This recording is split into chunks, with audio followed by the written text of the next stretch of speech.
Cher public, nous vous invitons à prendre place confortablement et à fermer la sonnerie de votre téléphone cellulaire. En cas d'incident, veuillez repérer les sorties de secours les plus près de vous.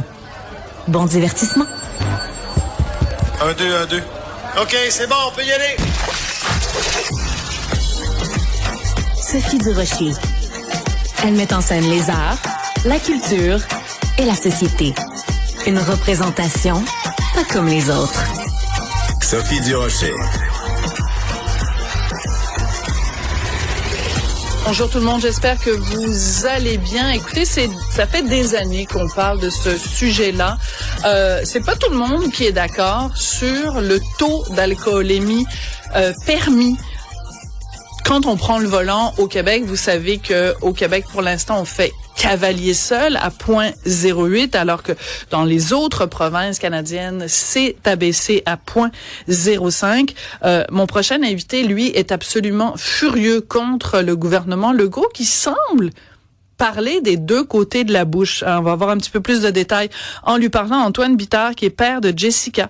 Jessica, qui est décédée en 2017 dans un accident de la route impliquant un chauffeur intoxiqué. Monsieur Bittard, bonjour. Bonjour, Madame Durocher. Comment allez-vous? Ben, moi, je vais bien. Monsieur Bittard, même si les faits remontent à 2017, je tiens à vous offrir mes condoléances, parce que quand on perd son enfant, on est en deuil pour le restant de nos jours. Alors, mes condoléances les plus sincères, Monsieur Bittard. Racontez-nous pour commencer quand votre fille Jessica est décédée en 2017. Très rapidement, vous avez su que la personne qui l'avait frappée était en état d'intoxication. Quel taux d'alcool dans le sang avait la personne qui a frappé Jessica? Écoutez, moi, je me souviens pas exactement du taux d'alcool, mais c'était 1,8 je pourrais vous dire de mémoire, 1,3, 1,8. Il avait quand même assez dépassé la limite. Il y avait de la drogue et de l'alcool dans le sang. Absolument épouvantable et inacceptable. Et la raison pour laquelle je disais d'entrée de jeu, Monsieur Bittard, que vous étiez furieux ces jours-ci, en particulier contre le gouvernement Legault, c'est que vous avez accordé une entrevue à nos collègues du journal Le Devoir. Vous réagissez à ce qui s'est dit récemment à la commission Galland, donc sur la SAAQ.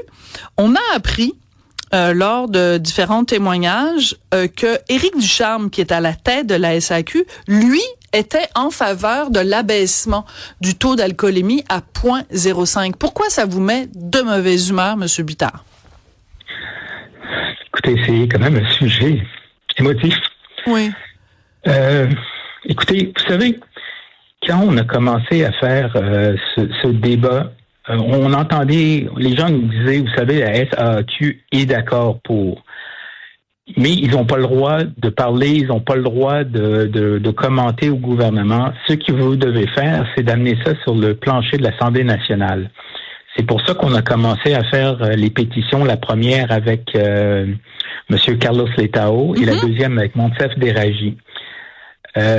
Et moi, j'avais essayé de communiquer avec la SAQ directement et je me suis fait dire non, il faut que tu passes par le ministère du Transport. Il y avait beaucoup de bâtons. Et on savait que c'était un débat qui avait commencé depuis un petit bout de temps. Puis on se disait toujours, mais c'est illogique que ça ne se fasse pas, surtout qu'on était en ce temps-là la dernière province avec le territoire du Yukon. Oui. Et quand on parlait au gouvernement, on se faisait dire, non, pour eux, ça avait l'air pas tellement important. Mais à la suite que de tous les rapports, les SPQ, la SPQ, le CA Québec, MAD Canada, ont commencé à sortir les chiffres, c'était comme flagrant que ça devait être fait. Et pour moi, la SAQ, surtout que dernièrement, quand on a eu le rapport KVRD qui disait que c'était une solution porteuse, mais là, M. Ducharme l'a dit carrément, c'était la solution, c'était ça à faire. C'est lui l'expert, c'est lui qui la SAQ, c'est vraiment eux qui contrôlent tout. Ils ont le contrôle, ils ont les chiffres, Pourquoi le gouvernement a encore dit non? C'est ça. Pourquoi le gouvernement cache une certaine vérité qui sauve des vies? Ben, la question est extrêmement pertinente, Monsieur Bittard, et je comprends tout à fait, évidemment, que vous soyez extrêmement émotif quand vous en parlez, parce que vous et votre épouse, Elisabeth Rivera, vous vous battez depuis le décès de votre fille Jessica. Vous en avez fait vraiment votre cheval de bataille. Et quand on se bat et qu'on a l'impression que la personne qui devrait nous écouter ne nous écoute pas, ou en tout cas nous donne pas, n'est pas transparent, ben ça devient extrêmement frustrant. On sait que dans ce dossier-là, Madame Guilbeault, Geneviève Guilbeault, c'est constamment une fin de non-recevoir. Il n'y a pas de discussion possible. C'est non, non et non. Final bâton. Mais après, quand on sait que d'un côté, il y a Geneviève Guilbeault qui dit non, non, non, non, non, puis de l'autre côté, Monsieur Ducharme, qui est à la SAQ, qui lui dit, ben oui, c'est la bonne chose à faire, on a l'impression... En tout cas, moi, l'impression que j'ai, c'est que c'est un gouvernement qui parle des deux côtés de la bouche.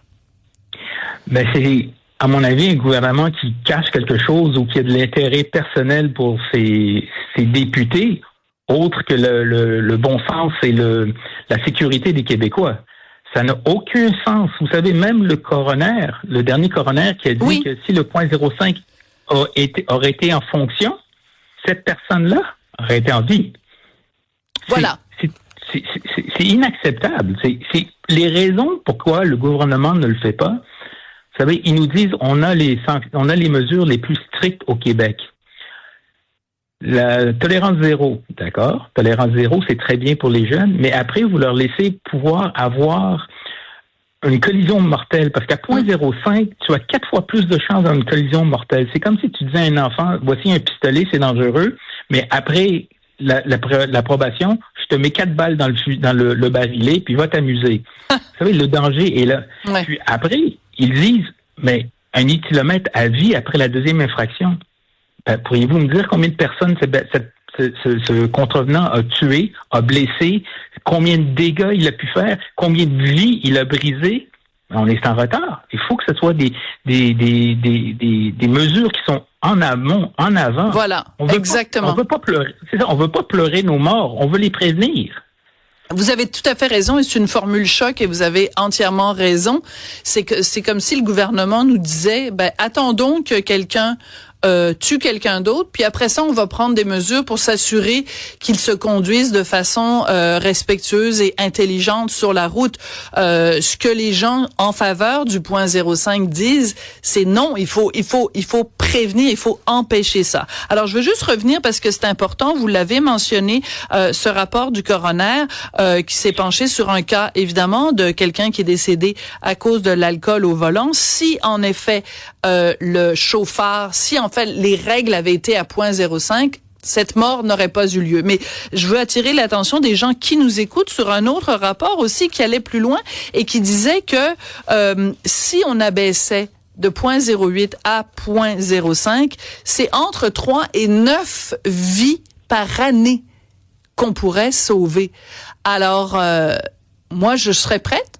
Hein? C'est sûr que c'est une légère restriction des droits individuels, mais si on peut sauver la vie de 9 Québécois par année, il me semble que le jeu en vaut la chandelle, M. Bittard. Absolument. Pour nous, on se dit que ça ressemble un petit peu au combat des ceintures de sécurité. Au début, personne ne voulait le faire. Par après, que ça a été une obligation, il y a eu un courage politique, et avec ce courage politique, les chiffres ont démontré que le taux de mortalité est descendu, les attentes dans les hôpitaux, un coût économique aussi à cause des assurances. C'est le même combat, vous savez.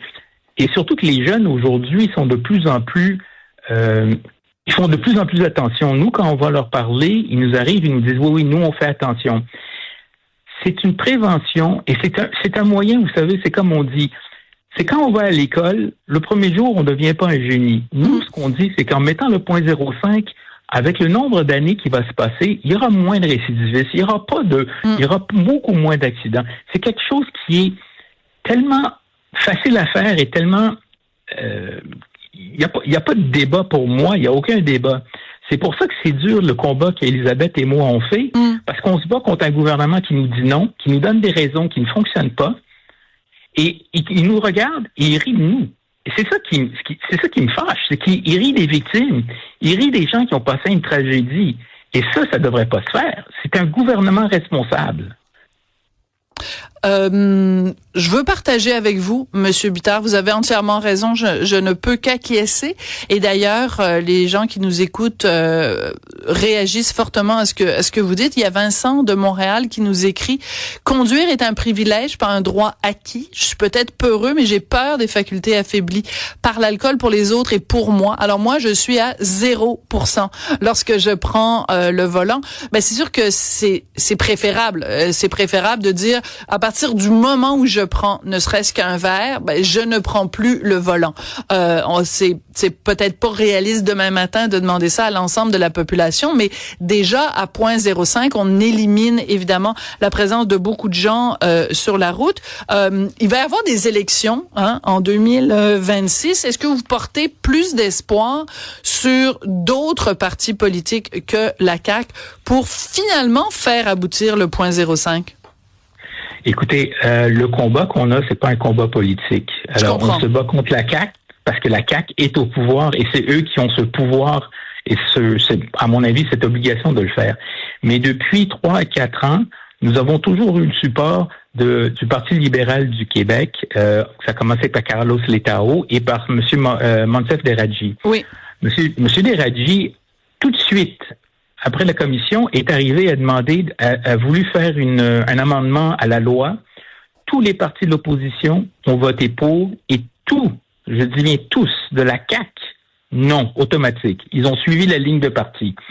Nous, ça nous fait peur parce que ça veut dire qu'ils n'ont aucun droit, ils n'ont pas le droit de parler. Il n'y a personne dans ce gouvernement, il n'y a aucun député qui se lève et dit « Hey, non, ça ne fonctionne pas, c'est des vies à sauver.